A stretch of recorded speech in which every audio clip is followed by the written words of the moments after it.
welcome to Sea Dragon, my go-to diving in Khao Lak. I've dived with these guys loads and loads and loads of times. I'm not really going to do much of a video here because they're doing loads of restoration work on the building. So I'll do a shot from outside and just show you a little bit of the inside.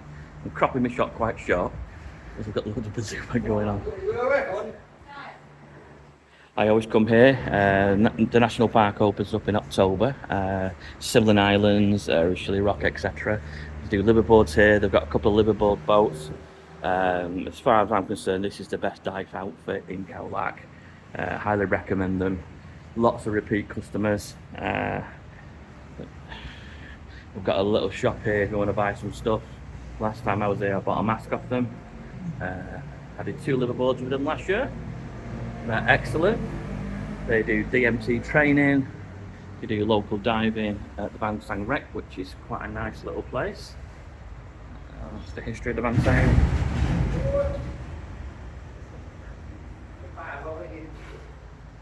I think they've got 2 liveaboards for guests and their gypsy boat, which is their original boat.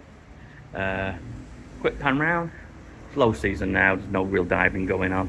So I'll cut the video short here, but this is my go-to place.